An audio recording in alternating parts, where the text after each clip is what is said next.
រុនសួស្តីបងប្អូនលោកស្រីយើងវិលមកតាមដានពីបច្ចុប្បន្នភាពនៃសន្តិភាពទីផ្សាររដ្ឋបន្ថែមទៀតនៅក្នុងទីផ្សារអាស៊ីព្រឹកនេះនិយាយឃើញថាបាទនេះដែលជាលោហៈធាតុមួយតែងតែមានបម្រែបម្រួលឡើងចុះខ្លាំងអត់ឈប់ឈរឥឡូវនេះគឺបាទស្ងប់ស្ងាត់តែបើថាវាមិនមានការប្រែប្រួលឡើងចុះអីខ្លាំងតតែសោះនៅក្នុងសង្គ្រាមរយៈកាល20ថ្ងៃនេះវាហាក់បង្ហាញអំពីភាពហត់នឿយនៅក្នុងការរត់ចុះរត់ឡើងដែលអត់ឈប់ឈរយើងដឹងថាមាសក្នុងរយៈកាល4-5ឆ្នាំចុងក្រោយនេះតាំងពី COVID សង្គ្រាមរុស្ស៊ីអ៊ុក្រែនសង្គ្រាមនៅមជ្ឈមបូព៌ាពួកហាម៉ាស់រវាងអ៊ីស្រាអែលឥឡូវសង្គ្រាមនៅមជ្ឈមបូព៌ាថែមទៀតម្ដងទៀតតែបាទម្ដងនេះបាទមាសគឺស្ងប់ស្ងាត់មែនទែនបាទគឺมันមានបំរែបំរួលខ្លាំងឡើងចុះទេវាហាក់បង្ហាញអំព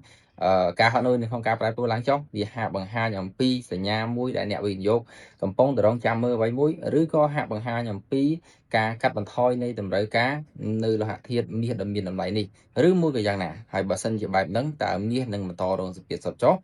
ឬក៏អាចនឹងមានការកើនឡើងរយៈកាលខ្លីខាងមុខច្បាស់ណាស់បើយើងមើលទៅតាមបម្រែបម្រួលនៃទីផ្សារក្នុងពេលបច្ចុប្បន្នបាទទំនងជានឹងប្រែប្រួលឡើងចុះវាអាស្រ័យទៅលើប្រាក់ដុល្លារហើយនឹងប្រេងឆៅបើថាប្រេងឆៅគឺជាប្រភពថាមពលចម្បងដែលជំរុញឲ្យកើតមានអតិផរណាហើយប្រេងឆៅនេះក៏ត្រូវបានដោះដូរក្នុងទីផ្សារពាណិជ្ជកម្មអន្តរជាតិគិតថាងឆេងជាដុល្លារដែរគេហៅថា petro ដុល្លារប្រេងឆៅឡើងកាន់តែថ្លៃត្រូវការលុយដុល្លារទៅទិញប្រេងឆៅកាន់តែច្រើនអញ្ចឹងហើយធ្វើឲ្យលុយដុល្លារកាន់តែមានតម្លៃថែមកម្រិតទៀតខណៈដែលអតិផរណាកាន់តែឡើងខ្ពស់ធនាគារកាន់តែបាទរក្សាគោលចំហក្នុងការតម្លើងអត្រាការប្រាក់ឬរក្សាគោលចំហរំតាំងគោលនយោបាយរបស់ថោយើងដឹងហើយធនាគារអូស្ត្រាលីមិនសមមិញជាលើកដំបូងហើយដែលធនាគារទាំងអស់ចាប់ផ្ដើមកាត់ថយអត្រាការប្រាក់តាំងពីសង្គ្រាមរុស្ស៊ីអ៊ុក្រែន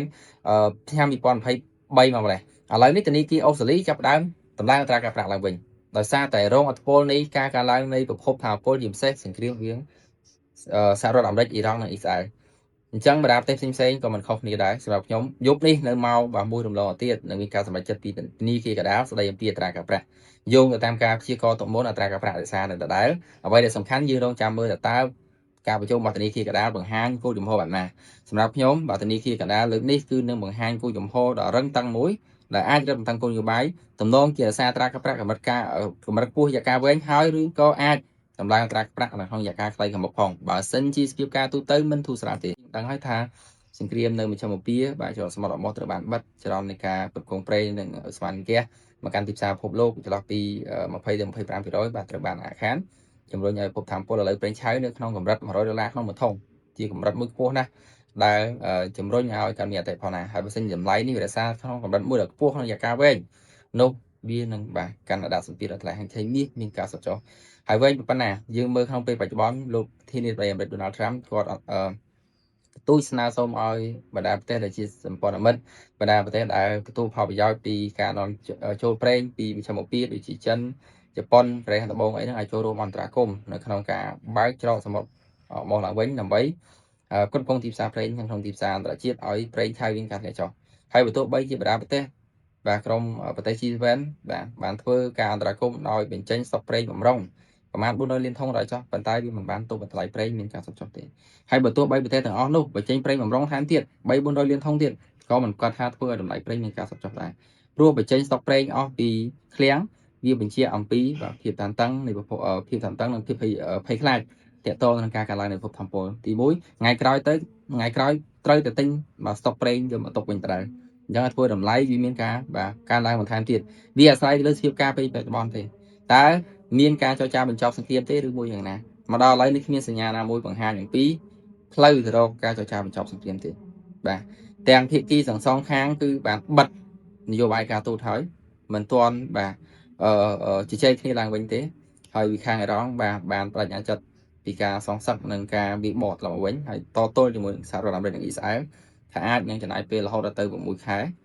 នៅក្នុងការធ្វើសង្គ្រាមនេះរយៈកាលកាន់តែវែងអតិផរណាឡើងកាន់តែខ្ពស់ធនាគារភាគច្រើននឹងរឹតបន្តឹងគោលនយោបាយតាមរយៈការតម្លើងអត្រាការប្រាក់ហើយនឹងធ្វើឲ្យបាទនេះដែលជាទ្រព្យសម្បត្តិភាពគឺថែងឆេងដុល្លារបន្តរងភាពសុទ្ធចុះនៅក្នុងខែ3ខែ4នេះខ្ញុំនៅតែ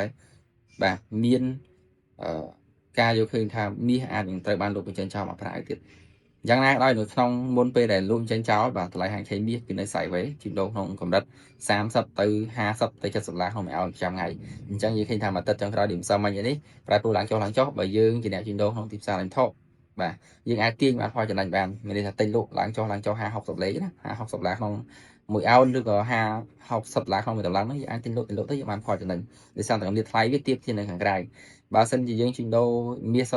គីឡូជាក់ស្ដែងកម្រិតថ្លៃវាខ្ពស់ជាងបាទខ្ពស់ជាងមួយតម្លឹងវាចូល30 50 60 ដុល្លារក្នុងមួយតម្លឹងឬកន្លែងខ្លះ100ផងអញ្ចឹងតែធ្វើឲ្យការទិញលក់របស់យើងវាមិនងាយបានផលចំណេញទេអាហ្នឹងជាក់ស្ដែងទៅដោយសារតែយើងមួយទិញជាកុងត្រាមួយទិញជាបាទមាសដូរមាសគីឡូអញ្ចឹងហើយកម្រិតថ្លៃវាត្រូវតែខុសគ្នាបែបហ្នឹងឯងអាហ្នឹងទី1ហើយទី2យើងទិញនៅទីនេះលក្ខណៈយើងជាការធ្វើកុងត្រាដែលយើងប្រើ margin ណាឬក៏កក់ភាគរយជាទូទៅ 1% នៃ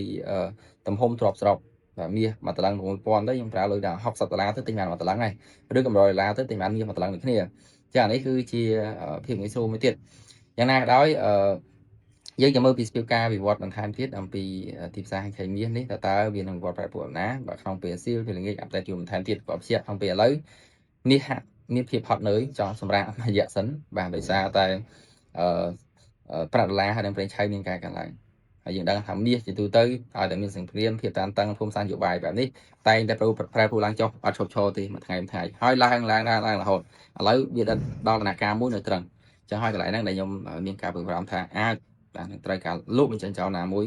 មកប្រាយទៀតដែលធ្វើឲ្យតម្លៃមានការសត់ចុះច្រើនមុននឹងមានការទិញឡើងវិញហើយវាមិនឆ្ងាយទេក្នុងពេលបច្ចុប្បន្នបើយើងមើលទៅលើវានៅពីកម្រិត 5500 ណាវាខុសគ្នាតែ$500ទេប៉ុន្តែបើបកត្រឡប់ថយក្រោយពីឆ្នាំ2023 2024 2025តម្លៃវានៅតែ2000ជាង3000 4000ដុល្លារក្នុងអោនទេ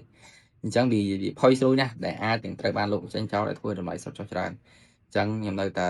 បាទមិនជាការដាស់តឿនទេជាការព្រមានទេយើងចាំមើលថាតាមបន្ថែមទៀតពីទីផ្សាររ៉ាញ់ថោទីផ្សារហាងខេមាសប្រេងឆៅឬក៏ទីផ្សារលក់ប្រាក់នៅលទ្ធភាពផ្សេងទៀតជាពិសេសការវិវត្តប្រែប្រួលនៅស្ថានភាពភូមិសាស្ត្រនយោបាយនៅមជ្ឈមបូព៌ាបាទចឹងខ្ញុំអាប់ដេតជូនប៉ុណ្ណឹងចុះជំរាបបងប្អូនអរគ្នានៅក្នុងព្រឹកនេះ